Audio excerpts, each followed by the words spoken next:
Outra coisa, a decadência, aquele prazo de 10 anos para dar entrada no pedido. Se o seu benefício já foi concedido há mais de 10 anos, não adianta.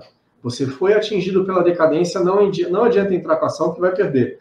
A decadência é um prazo de 10 anos para entrar com pedido de revisão do benefício, e esse prazo começa a contar a partir do recebimento da primeira prestação sem atraso. Tem muita gente que acha que é a partir do início do benefício, está lá na carta de concessão que meu benefício iniciou em janeiro de 2010. Não é a partir daí. É a partir do momento que ele começou a ser pago. Por quê? Porque às vezes você entra com pedido de concessão do benefício, pedido de aposentadoria, e o INSS demora para conceder. Às vezes o INSS demora mais de ano para conceder. Às vezes você tem que entrar na justiça e leva anos até se aposentar. Então tem gente que tem um benefício iniciado em 2010, por exemplo, mas só começou a receber em 2015.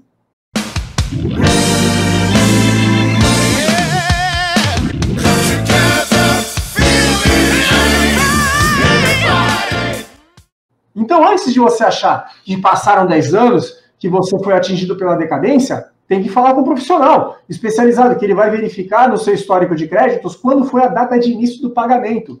Se o seu benefício foi concedido mediante ação judicial, tem que olhar a ação judicial para saber quando começou a ser pago. É a partir daí que começa a contar os 10 anos, a decadência, ok? Então, temos aí três... Deixa eu dar só uma parte aqui, que eu vou, dentro da pergunta mesmo, até você acabou respondendo, quais os problemas que vão ter as pessoas que entraram com ações ou que já estão com ações para receber os atrasados desse... Não, isso aí vamos chegar lá. Tá. Vamos chegar lá porque vamos passar antes pela petiçãozinha que o INSS entrou aí, né? Então a gente já tem 3 requisitos aí para revisão da vida toda. Não ter iniciado o pagamento há mais de 10 anos, se não foi fulminado pela decadência, não tem direito à revisão. Tem que ter sido aposentado entre 99 e 2019 e a média salarial tem que se beneficiar com a inclusão dos salários anteriores a 94. Mas, doutor, como é que eu vou saber se a minha média aumenta ou diminui se eu inserir os salários anteriores a 94? Tem que fazer o cálculo. É um cálculo complexo. Não tente fazer sozinho, ok? Tem que ser com um profissional, um advogado especializado nessa área. Aí, a gente ganhou a revisão da vida toda, o STF mandou prosseguir todos aqueles processos que estavam parados. Todo mundo que tinha entrado com a revisão da vida toda estava esperando o julgamento do STF. O STF decidiu, pronto, agora pode continuar. Os juízes podem julgar os processos. E quem quiser pode entrar com a ação. O INSS agora, cautelosamente, para não dizer sorrateiramente, entrou com uma petição, um embargo de declaração. Não foi um embargo de declaração, foi uma petição simples. Por intermédio da Advocacia Geral da União, alegando que a decisão ainda não transitou em julgado. E não transitou mesmo, não foi nem publicada. Esse acórdão do STF tem que ser publicado no Diário Oficial para depois passar o prazo dos embargos declaratórios que o INSS, por mais que eles tenham perdido, eles têm o direito de entrar com embargos de declaração, está da lei. Eles podem entrar com embargos de declaração para definir alguns parâmetros, que a gente chama de efeitos modulatórios. Não acredito que seja justo, nesse caso, atribuir efeitos modulatórios, mas eles podem tentar.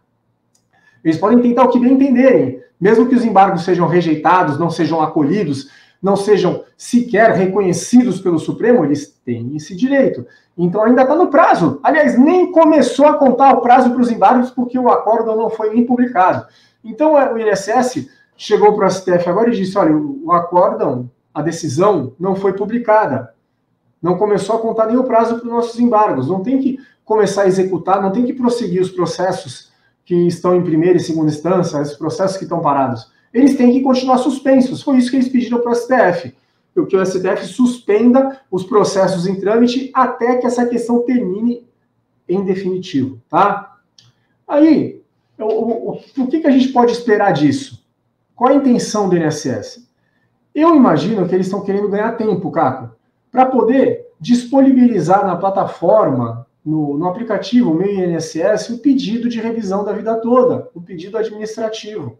Para que eles possam também celebrar um acordo com a Advocacia Geral da União, com o Ministério Público Federal, com a Procuradoria Federal Especializada, com as entidades sindicais. Um acordo que abranja todo mundo, como foi feito com a revisão do artigo 29, para o pessoal receber os atrasados em parcelas a perder de vista pelos próximos 10 anos. Eles querem ganhar tempo, tenho certeza, para poder fazer, esse é o sinalzinho, para poder fazer esse acordão aí, né? E de quebra, nesse tempo todo, eles podem ter sorte e conseguirem que os embargos de declaração gerem alguma decisão favorável para eles. Quer ver um exemplo de decisão que pode sair em embargo de declaração e que pode ser favorável ao INSS? Qual a base de cálculo da revisão da vida toda? Eu ganhei em processo. Como que eu vou calcular agora os meus atrasados? É só colocar os salários anteriores a julho de 94 e pronto, você calcula essa nova renda, tá? Mas quais são os salários? Aqueles que estão no CNIS? Ô, Caco, quem conhece o CNIS sabe muito bem que hoje, em 2023, o CNIS apresenta falhas. Imagina na década de 70, década de 60, 80, início dos anos 90, metade dos salários que estão lá não estão corretos, não foram registrados.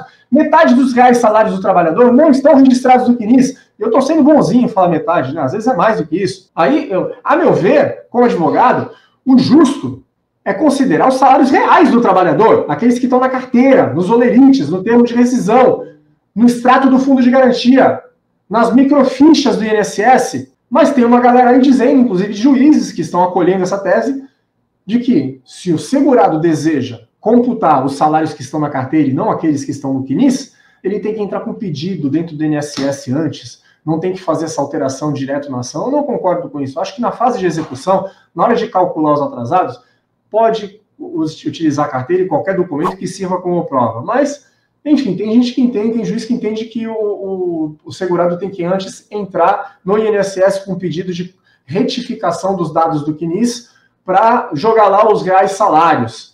Isso aí é muito perigoso, que se eu entrar com pedido de retificação do CNIS, a diferença salarial começa a ser computada apenas a partir do momento que eu fiz esse pedido. Aí já fica estranho, já fica difícil cobrar os atrasados dos últimos 5 anos.